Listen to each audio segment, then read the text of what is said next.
ปัญหาสุขภาพของแม่หลังเกิด สุขภาพแข็งแรงได้หรือบ่แข็งแรงได้ 1. ขึ้นกับอาหารการกิน 2. สำคัญเลย คนอ้อมข้าง โดยเฉพาะผัว เบิ่งแยงใส่ใจดูแลบ่ 3. ยาบำรุง วิตามินบำรุง จะเฮ็ดให้ร่างกายแม่ได้ฟื้นฟูไว ซ่อมแซมได้ไวขึ้น เพราะว่าอย่าลืมว่าร่างกายเรา มดลูกเรามันขยายรับน้ำหนักเด็กตั้ง9เดือน และโตเด็กน่ะ3-4 โล อยู่ในลำไส้ อยู่ในท้องเรานี่น่ะ อยู่ในมดลูกเขานี่น่ะ พอเราเกิดมา สิให้มันแบบเหมือนเดิมเลย โดยบ่มีการเบิ่งแยง บ่มีการบำรุง บ่มีการอิหยังเลยหั้นน่ะ เป็นไปบ่ได้ แล้วบางคนก็จะมักโทษ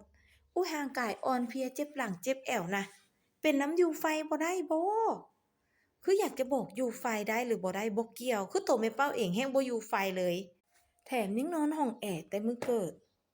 เกิดได้6มื้อไปเลาะห้าง ซื้อเครื่องใช้ลูก 7 มื้อขี่รถจักรไปส่งเครื่องให้ลูกค้า แต่แม่เป้ากินพิมพ์ แทนการอยู่ไฟทดแทน เบิ่งแยงในส่วนในเรื่องของภายในเรา ภายในมดลูกเรา ลำไส้ ร่างกายเรา ฟื้นฟูให้เรา บำรุงน้ำนมให้เรา ทดแทนการอยู่ไฟให้เรา และแม่เป้าก็ใช้ชีวิตปกติ กินอยู่นอนปกติ อยู่ห้องแอร์อิหยังปกติ เพราะว่าตัวเองเกิดช่วงยามร้อน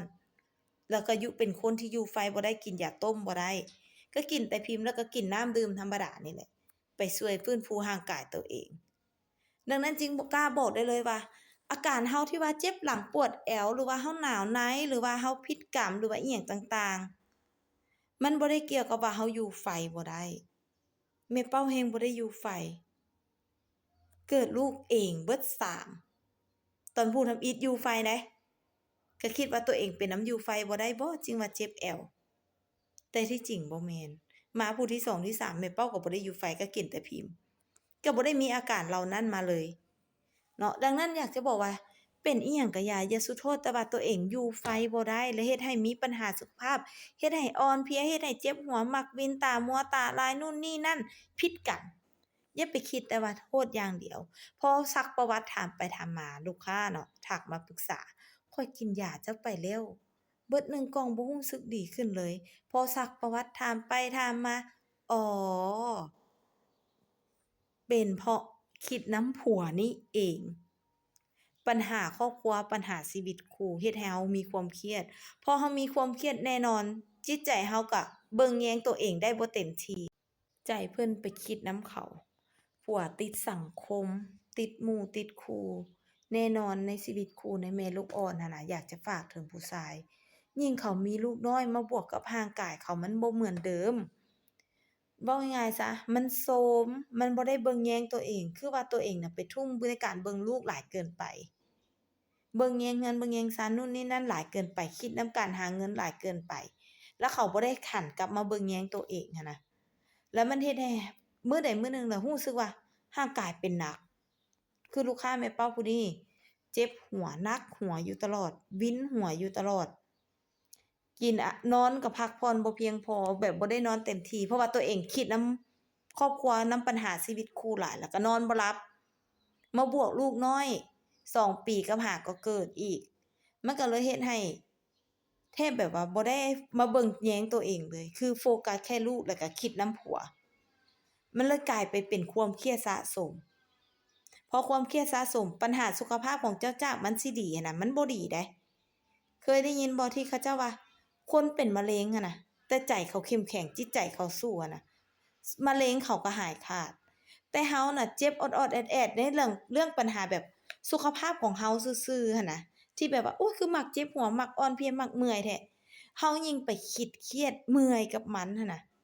มันก็แฮงบ่เซา เนาะ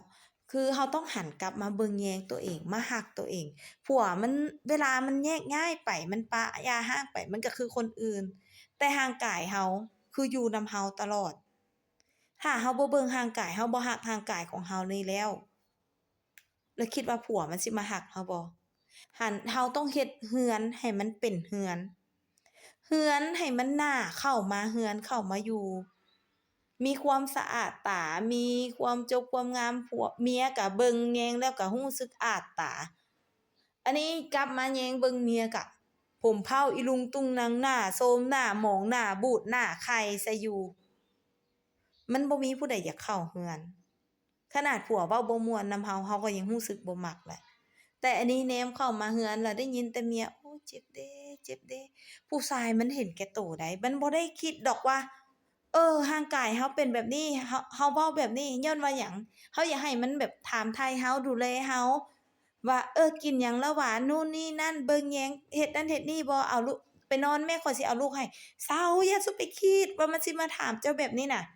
นอกจากมันว่ามึงเจ็บมึงป่วยไปโลดมึงเบิ่งตัวเอง